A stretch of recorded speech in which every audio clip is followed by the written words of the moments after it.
my button, every time someone pushed the button, there would be a farmer saying, you know what? I'm going to stop farming today and instead grow lettuce or radishes. I love it. And we'll just be pushing that button all day long. We'll take turns. You'll take a nap and then I'll take my turn. Until the whole world. Hey.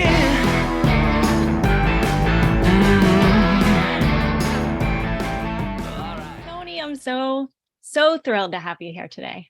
I am very excited to chat with you today as well. Okay. I'm going to start us off with kind of an icebreaker question that I have for you because I know that you love ramen. Oh, yes. And yes, but I have a question about eating ramen because every time I go to eat ramen, I mean, like drips and pieces are spilling and flying and they're all over my face. And like, I feel like it's the worst date night food ever, as delicious as it is. Is there any tricks to eating ramen without causing a complete like havoc and a mess everywhere? Okay, there are two parts to this question.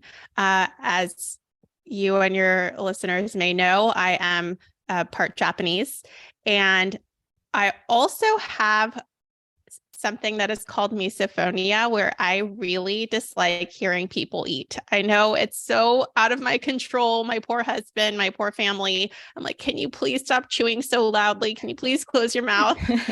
But my dad and I love to eat ramen together. And my dad, who is Japanese, believes that the louder and the slurpier and the messier that you're eating your ramen is a sign of respect to the chef.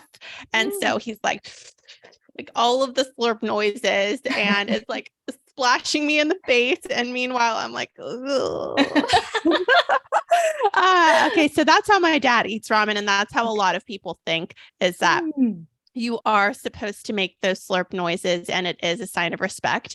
But my approach is to take the big spoon that they give you, the soup spoon, and then to take my chopsticks and roll the noodles in there. So it's a nice little ball, kind of like some people eat their pasta, and then take that, put it in my mouth, and also drink a little bit of the ramen broth at the same time. And it's not messy and it's not slurping anybody in the face. Got it. Well, okay. So it seems like you have to either change your mindset around it or get really good at this technique that you were just talking about. So this is good to know. This is good to know. Okay. So a less fun one, but I would love to just know, before we dive in, what holistic health or holistic wellness means to you.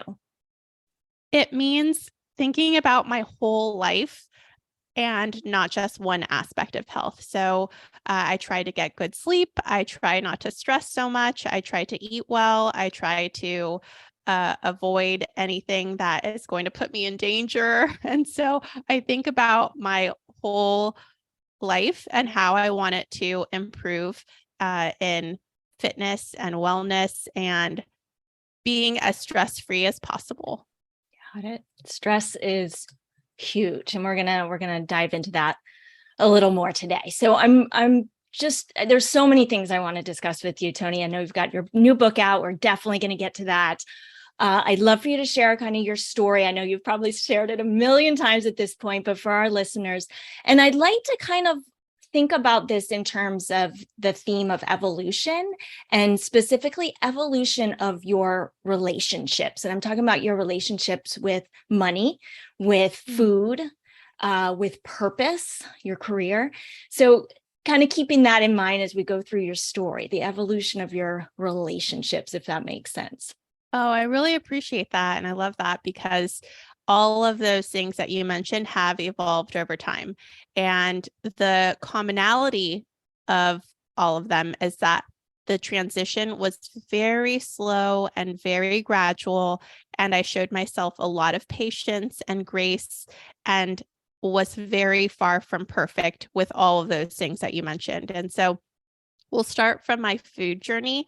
I grew up in a blended household, and there were two parts of my upbringing. The part where I lived with my grandparents as a little kid, because my dad was in the Navy full time. So I would stay with my grandparents, and they were retired. My grandpa was part of the Japanese farming community, and my grandma, who is Mexican, would cook all of the delicious food that my grandpa grew. And that's really the foundation of my eating, uh, especially at that time. Then my dad came home from the Navy, and we were living the bachelor life together. It was it's interesting to reflect upon it, because my dad has made every choice in his whole life for me, and for my brother, who's 9 years younger than I am. But I got to live with my dad, and he was very, very extremely busy with work. So we relied on things that were quick and that did not cost a lot of money. That includes boxed mac and cheese, top ramen, hamburger helper, and things like that. And so that became my way of eating. And it wasn't until I was about 16 years old where I was running track and also eating a lot of processed food and fast food, because there was a Taco Bell right across the street from my campus. And my coach suggested that I stop eating so much. And it took me by surprise, because I had never thought about how the food I ate impacted my health. I always thought about it as something that tasted yummy and that provided me with sustenance, but not how it fueled me. And so that was really the genesis of it all. And it's been, like I said, very slow and gradual since then. Now, how was that for you emotionally? Like, I know we're talking about food here, but in terms of changing over to from your grandparents and having a certain lifestyle to then having these changes with your father, including the food piece, did you think about it much? Was that difficult for you? Where were you in that regard? I was so young that all that really mattered to me at the time were my connections with my family. I felt so loved by both my grandparents, who nourished me the way they knew how, and then with my dad, who nourished me the way he knew how. And so I think as a kid, you don't really see the bigger picture. You just know how you feel. Mm-hmm. And I felt so taken care of by both families. Great. Got it. Okay. So then your coach has you kind of this spark, and you're like, let me start to think about food differently. That's awesome that you were open to doing that at the time. What came next? I started to feel better, and that was simply eliminating red meat, but it was hard, and as much processed food and as much fast food. But it was hard because my dad, who was at that time already remarried, my family, they had a really hard time with accepting change, especially when they were providing me with the food and putting so much effort and thought into what was being served at dinner time. And so for me to reject it or question it was not taken so kindly. And I think it was a growth experience for both of us. And it's been 20 years since then.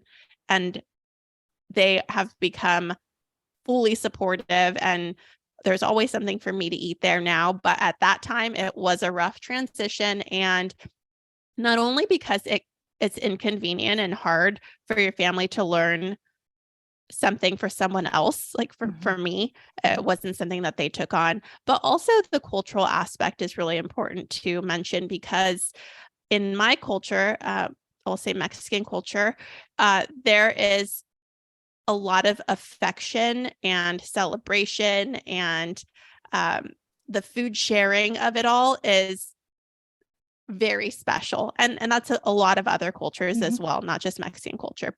And to reject someone's food can be a sign of disrespect, and I never wanted that. So I did my best, and I still do my best. And that's what I promote with Plant-Based on a Budget, is continuing to choose plant-based at every meal. And if you accidentally or on purpose make a mistake, the next meal, choose plant-based again. And it's not an all or nothing picture, especially when you're faced with so many obstacles like I was at that time. I love your attitude there. And I've heard you talk about this before as one of your kind of superpowers. You haven't said it like that, but just being really compassionate also towards people and patients and helping people be compassionate towards themselves. I think that's so powerful and It so also helpful. Thank you. And it also sets you up for long-term success. I know that if I had beaten myself up too harshly for some of the decisions I made, especially in my earlier years, it may not look the same. My trajectory may have taken me elsewhere. And I am glad and also I'm glad to be here. And also it doesn't do any good to beat yourself up. It it only harms you. So if you can be graceful and also graceful with your family, it takes you far. Do you attribute your ability to have that patience with yourself to your family? Because so many people grow up really having a hard time having that compassion for themselves. I I have had so many people touch my life throughout it. I have a big giant family, and I had my grandparents, I had my dad and his wife, and my mom and my siblings, and like so many people have touched me. And I think little bits and pieces live within me. And my grandpa, who was very patient and stoic and thoughtful. I think I take the most after him. I tend to be really even tempered and to not let things really, really take hold of me. And I'm human. It does happen. But uh, my dad, on the other hand, is more passionate and can't. We were literally just talking about this moments ago about how he's a little bit on the dramatic side. And so I think I take after my grandpa in that because everyone else around me is really passionate. Got it. And you've got some passion in there too. Oh, thank you. Yeah. Okay, so so far the dietary changes you made in your story, it was more for performance, for because your coach talked about it, wasn't so much about where that food came from. At what point did that come into the picture when you were thinking about the food and the animals that it was? I left my parents' house right after high school and I tried my best to be vegetarian, but I didn't know what vegetarian really meant at the time. I knew it wasn't eating meat, but I didn't consider chicken broth and or picking pepperonis off of my pizza. I knew I didn't want to consume meat, but the the concept of vegetarianism didn't really fully register. And it wasn't until I took an intro to ethics class at my community college, where 1/3 of the course was animal ethics, that I learned about the treatment of animals. And furthermore, my professor gave us extra credit to go to the veg club on campus. And so I went to the veg club, I made friends, and we did things together as a community, like visit farmed animal sanctuaries. And having that experience with peers who have similar obstacles in life as you, lack of money, lack of time, lack of resources, like cooking equipment, and still want to be vegan, was very cool and inspiring and made me feel like, well, if all these other people are doing it, I could do it too. Not that I should do it, I could do it. And it was that moved me forward and led me down a path of really super caring about animals and the environment. First of all, how freaking cool is it that 1/3 of your ethics class was on animals? Like that does not happen very often. Yes, she herself was an ethical vegan, and in retrospect, it makes so much sense that you would talk about ethics or animals within an ethics course. It just it's so fitting, and I learned so much, and it was so inspiring. I'm here so many years later thinking about how impactful she was. That's amazing. Do you remember her? Like Oh who she was? yeah, I still Oh, am in touch with her. oh Her my name gosh. is Elizabeth Forrester. Amazing. Oh, I just love hearing about that because, yeah, it's not in many curriculums. So that's Mm-hmm. fabulous. Okay. Thank you. So then, if I know correctly, you actually were working at a sanctuary after that. And Yep. I've heard you talk about a story with a cow that Oh yeah. like gained your trust. Can you share that? Because I just think it's just pretty amazing. I'm going to have a barking dog soon because Okay. I mentioned to Ella earlier that as soon as we hit record on any podcast, it could be night, day, morning, uh, the UPS person will come. But I will start my story. Yay. And I worked at an animal sanctuary in my early 20s, and I was going through a really rough time in life financially. I was in a rough relationship that didn't leave me feeling kindly about myself and about other people. And it made me feel distrust, and it made me feel an immense amount of sadness. And when you're in that space and it just feels like the weight of the world is on you, it can feel really lonely. And one of the things that I really vividly remember about my time at an animal sanctuary was we rescued a little calf. He was rescued from a big storm. There was a storm, and he had escaped from a beef farm. And at the beef farm, he lost his mother. He lost his whole family.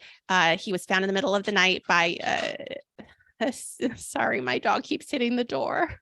Okay. He was hit by, not hit, he was found by a highway patrol who brought him to the sanctuary. And there he was totally distrustful. He was super scared. He was a little baby. He had to be bottle fed though, but we all gave him his space. And one very cool thing about working at a sanctuary is that you can spend all of your time with the animals when you're on break. And I would go to his pen and sit on one side of the fence, and he would sit on the other side of the fence, on the same side, but just at opposite ends. And we would just chill together. And I would go there every single day. And we began to have a bond. And we'd get closer and closer and closer until one day he laid his head on my lap and I ate lunch, and he slept on me like a cat would or a dog would. And learning to trust again and seeing that experience from another species perspective was so beautiful and inspiring. And it really helped me move forward in the things that I was dealing with in my own life. So I'm really grateful for that experience. I have a picture of it. I had a cell phone with me, so I took a little selfie, and I can look back at that and remember what it felt like in that moment and how much I've grown because of it. I literally like have chills all over my body because that's just so powerful. And I think about how much we learn from animals. I think most people have that experience with a pet, or especially if you rescue your animals. And I know for me with my 16-year-old rescued Chihuahua, she's her body's breaking down, but her spirit is so high. So when I have aches and pains, and that sort of thing, I think about just learning from her and having her be a teacher. So I just love that That's idea, so sweet. right, of I animals. totally understand that. Having someone in your home, especially who is a different species, to teach you different things that you don't see, or having unconditional love and not having a hidden agenda or anything. It just shows you this different kind of very pure love. Yeah, exactly. Now, kind of switching gears to purpose for a moment. At this point, having gone to the community college and worked at the sanctuary, did you feel like you knew what you were on earth for, or like what you wanted to do career-wise? Where were you in that? I knew I wanted to help animals. I knew that I was on a path. I've had the privilege of working full time in the vegan space my whole adult life, and that's as far as I knew. So I thought I would be working at the nonprofit sector my whole career, but I got laid off in 2016. I was working at a vegan advocacy organization and I got laid off, and I started interviewing with several other organizations, but the interviewing process is so long. It can sometimes take months. And meanwhile, I was focusing full-time on plant-based on a budget, figuring out how I could make any money in general, because I was very, very, very much negative money at that time. But I had a friend who had recently started doing her blog full-time and said that it was really meaningful and impactful, and she was helping a lot of people and was no longer limited, because working for an animal organization or any organization or company, you sometimes have to, you all the time have to do what is their vision. And so she was explaining it to me and she said, I really think you can do it. So I decided to go for it and have been doing it since 2016 full time. So when you first decided to start plant-based on a budget, I'm wondering what your kind of vision was, if you had really clear ideas about it, if it was just started because it was something that you were interested in, and how it evolved from there. Well, I had been doing animal advocacy for quite some time, and something that I had heard so often was that it is too expensive to be vegan.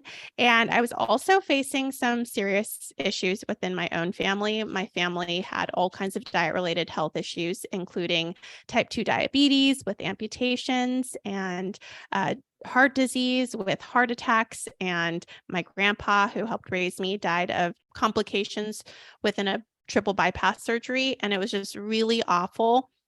And something that I kept saying was, I'm eating on a budget and plant-based, and I think you can too. But it's so easy to say it and not having it anything that will help with the practical application of the concept is going to prevent people from even trying it. So that's how everything got started. And I started focusing first with my family's recipes, but then I had a bunch of friends helping me put recipes from their families.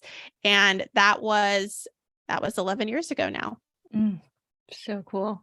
And did you kind of just educate yourself on the nutrition piece of it and work that into it? And I know it seems to me like what you do is not only great for the budget, but it's great for time and efficiency. Like, I love your efficiency methods because I want to spend as little time in the kitchen as I possibly can. So I love what you do. Thank you. I have tried a lot of different things with learning how to cook. I had no experience to begin with, but my initial entry into cooking was with my friends. My friends and I would get together and make recipes from cookbooks that I had checked out at the library. And we would do an appetizer, an entree, and a dessert. And the way I broke it up was that you would buy some ingredients, I would buy some ingredients, and the other person would buy some ingredients. And we were only spending about $5 per person for this big giant meal. And it allowed me the creativity and the freedom to start playing with my food because we were on a tight budget. I couldn't always buy this ingredient that costs $5 alone. And it forced me to start using what I had on hand or buying the cheaper version and seeing how it tastes. And that's actually how I develop my recipes now. I always do a very basic recipe, and you'll see this within the Plant-Based on a Budget Quick and Easy cookbook. You'll see the basic recipe, and then you'll see optional additions. So if you have these things on hand, or maybe you want to swap something out, these are some swaps that I recommend. Or if I know that something is a little bit on the more expensive side, like an avocado, I'll throw that in the optional additions in case you have some extra money. Then I have these blank lines and it says my tips, and I want the reader to write in whatever they appreciate in we'll say tacos, like whatever toppings that their family likes on tacos, or whatever they did to the recipe to make their kids want to eat it. So I want people to have that fun and freedom to play with their food and to make it something that they want to add into their rotations. It's such an empowering way to approach this whole thing, the way you do it and with your meal planning and all of that. It really, not just telling people what to do, but showing them the tools of how to do it themselves and creating it, kind of a system and a lifestyle out of it. And so hats off to you for really putting that out there in that way. I think that's just phenomenal.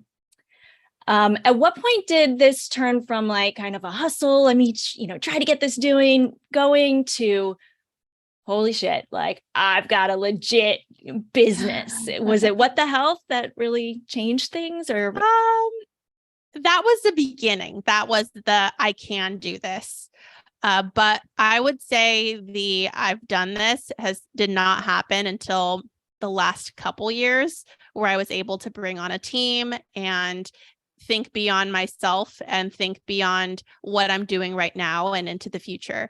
But the What the Health feature in 2017, so I had been doing it for about a year. My meal plans were featured, and it was such a very short segment. It was less than 2 minutes where I'm featured, but I showed people it was possible. And you can see everybody while we're at the grocery store buying 1 week's worth of food for, I think Kip spent $20.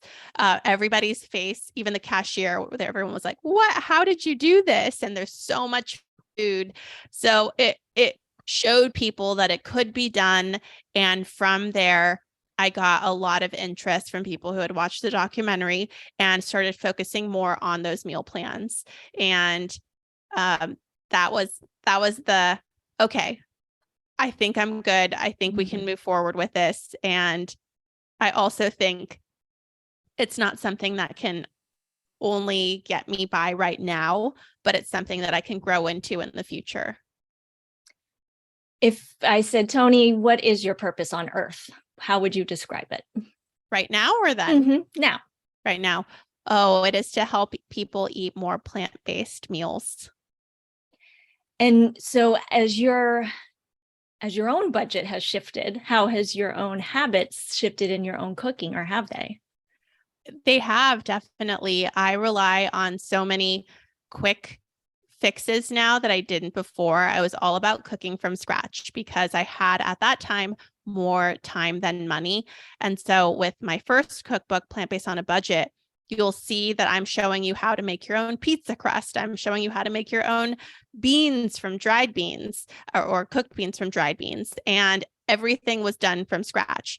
And now if I were doing those things, I'd go buy the $2.29 pre-made dough from Trader Joe's instead of making it from scratch. And then I'd go probably buy some cans of beans that are $1.25 for 15 ounces instead of $1.50 for a pound of dried beans that will triple in size. So I have the flexibility and the privilege to make those decisions because I have more money, and I can, although I'm still very extremely budget conscious, I can make those decisions on what I want to compromise in that moment, in that meal. And it's done on a weekly basis, dependent on my flexibility and schedule. Got it. So that's the main difference between the first book and this last book, is that the first one is for people that have more time than money. Would you say that? It's a great tool to have if you are on a tight budget, or if you are newer to cooking and you want to get the basics down in plant-based eating. I show a lot of my favorite, very basic recipes. And with this new cookbook, you'll find a lot of things like sheet pan or casserole or one pot, one pan, or things like mix and match bowls. It's putting in effort right now that's going to stretch beyond the time that you're cooking in that moment and in that meal, and take you to the end of the week or even lunch tomorrow for you and your family. Now, back to like the holistic health piece. How have you, are there other things that you do now to take care of yourself and that you prioritize at this point besides the nutrition piece, to get yourself in to be the best version of yourself? I try to eliminate stress. I hang out with fewer people. I spend time outside. I have become a very avid gardener. I love being outside in the garden. It helps me soak up the sun. It helps me have a stronger relationship with my food, and it inspires me to try new things. I always throw in something that I've never had when I'm growing so that I can give it a try. And so that's one thing that I do for self-care. But also with the fewer friends that I do have, I try to really strengthen my friendships and support systems beyond within my household. So yes, I try to hang out with my husband more, but also with my parents more and with my friends more, because I I have experienced, when life gets in the way and you neglect your friends, it's harder to call upon them when you're in real suffering, like if something dramatic happens. But if if your friends have an understanding of what's going on at most times, it's so easy for them to just come in quickly and support you and give you the love and care that you need. That's not always the case, because there are people who you just have that shared history with, and they can come from not seeing you for 2 years and just be there and sit with you. But I have found that maintaining my friendships has made me a much, much happier person and allows me an outlet so I can share my work troubles or my stresses and have really smart, loving, caring, compassionate people help me navigate through life. What about your podcast? Can you talk a little bit about when that started and your friendship there with Michelle? Sure. I have a podcast called the Plant Powered People Podcast, and it started initially because I wanted to have people who faced obstacles that Michelle and I didn't face share how they overcame those obstacles.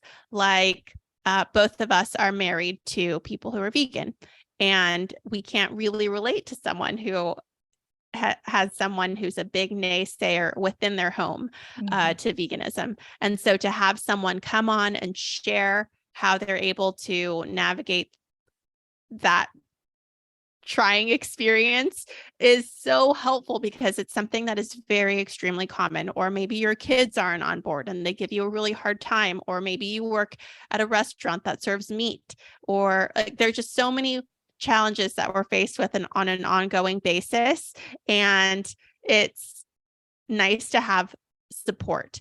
And what's so cool about it is that when I was first becoming vegan, way back when, I had to go in person and meet at a veg club. But now there are so many online forums and resources like yours, and Instagram accounts, TikTok accounts, YouTube accounts, where you can find your people who are the most relatable. Maybe they have the same culture or the same family setup or live in a similar area. Maybe they go to a similar type of church or work in the same place. You can find your people, and they can help you continue being motivated to eat more plant-based meals. And I think it's so awesome. It is. And that's exactly why I created the 99 Thrive community. And I know there's so many others out there, but I just love how aligned your message is with being compassionate and kind and, non-judgmental to other people on their journeys and helping meet people where they are and taking those next steps. That's so important. That's so what it's all about. So yeah, thank you for doing what you do. Thank you. Yeah, it's revolutionary. It really is. I would love to ask you just 4 kind of lightning round questions, if you're okay with that. I am ready. Let's go. We were talking about before we started recording, being introverts, and I think one of the things about introverts, I don't know about you, for me, when somebody says lightning round, I'm like, oh, it's not my strong point because I want to internalize, like I want to think about it before I say it. Extroverts are like, yeah, give it to me. That's how I talk anyway. Like I just blurt it out. But anyway, so best you can. What do you think is the most versatile plant food on the planet? Oh, beans. Oh. I am a big fan of beans. That's my answer for everything. I'm sure for the next 3 questions, it's going to be beans. So, but you can do so much with them. You can throw them in your pasta. You can do a soup. You can do a chili. You can like make a wrap, a burrito. There's so many different things you can do with beans. They're so affordable. They're healthy for you. They have helped people live very long lives. If you look at the communities who are living the longest, it's beans. So I'm going to go with beans. Yeah, Dan Buettner, speaking of, longevity in the blue zones, he just moved to Miami. So he's like right down the street from me now. So we're supposed to go have lunch. And yeah. Where in Japan, by the way, is your family from? My family is from California.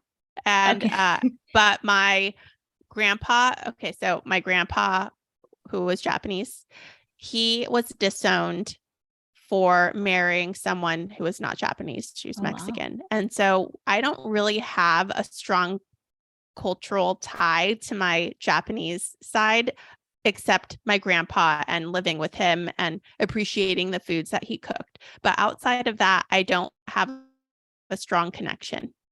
Got it. And aside from getting broth spewed all over you from his eating. Yes. We love being Japanese, and my grandpa was very proud of his Japanese heritage. But I also have some negative feelings there too, just because of how my grandpa lost his family because of who he chose to love. I can understand that. Well, I'm a beanaholic, so I'm with you with the beans. Oh my gosh, breakfast, lunch, and dinner. What's your happy place? I love when it's sunny outside. It gets our sunny time here in Northern California. It's very long. It's like April to November where you can be outside in the sun. So I love to be outside in our backyard with my husband. He loves to sunbathe. My dog, Eddie, he loves to sunbathe. And I love to be in the garden and spending that quality time where we're just listening to a podcast or listening to the birds chirp is really special. I love that. Okay, this one's a little tough. Something that was painful at the time, but looking back, you're grateful that it happened. When I got laid off, it seemed like I had no idea how I was going to move past it. I was flailing in open water, not knowing how to swim. It seemed really dramatic in my life, and I didn't have savings. It wasn't prepared for it.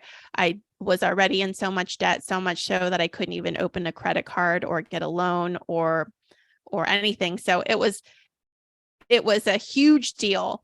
And now looking back, I can't imagine myself doing anything other than what I do now. And I would never have made that leap if I wasn't put in a position where I needed to figure out what I was doing because I couldn't get a job. And it was really a survivalist mindset that kicked in where I just went for it. Isn't that the case so much of the time, right? Yes, it is. So many stories, if you listen to entrepreneur podcasts, have been out of a place of fear, a place of scarcity, and you can do so much with that propelling you forward, with that as a motivation to get out of it and to do better and to find a more stress-free option. Yeah. Awesome. Okay. This one, you're gifted a button, okay? Like a button you can push. Okay. You get to pick its function so that every time you push it, this action happens, and it can be literally anything. What does your button do? This one's the hardest one so far. It's the last one, so it has to be the hardest. There are so many things. I feel like I'm a utilitarian, and so I always want there to be less suffering in the world, and that's how I've made my choices. But because I personally have a strong care and desire for helping animals, I think my button, every time someone pushed the button, there would be a farmer saying, you know what? I'm going to stop farming today. I'm going to stop being part of animal agriculture and instead grow lettuce or radishes. I love it. And we'll just be pushing that button all day long. We'll take turns. You'll take a nap and then I'll take my turn. Until the whole world. Yes. Great button. Awesome. I just want to read just one or two of the reviews from your book before we wrap up, because you've got Moby leaving reviews. You've got so many amazing reviews. Moby said, when I became a vegan in 1987, I was making $2,500 a year and spending $10 a week on food. And amazingly, I ate well. This book shows how easy it is to eat well and be a vegan without spending a ton of money. That was Moby. We've got, let's see. Oh, I love what Kip Anderson says. He says, Toni Okamoto gives you the truth, what too many large charities are afraid to. Eating a plant-based diet can help save your life. She also shows you how it can save your finances too. That's Kip Anderson, who is the co-creator of What the Health, among many other amazing documentaries. You've got Michael Greger. It comes out March 14th. Is that correct? March 7th. March 7th. Amazing. You're not wrong, though. We changed the date. Okay. I did my research. Good. Awesome. All right. So I guess we're going to wrap it up. Is there anything else you wanted to mention? Where can people find you and get the book? You can find me at plantbasedonabudget.com. My book can be found at plantbasedonabudgetcookbook.com. And I am across social media at Plant Based on a Budget. Ella, thank you so much for having me. Thank you for all the good work that you do in the world. It has been a real pleasure for me to chat with you today. It's been my pleasure. We will put all those links, of course, in the show notes. And thank you again, Toni. Thank you. Hey.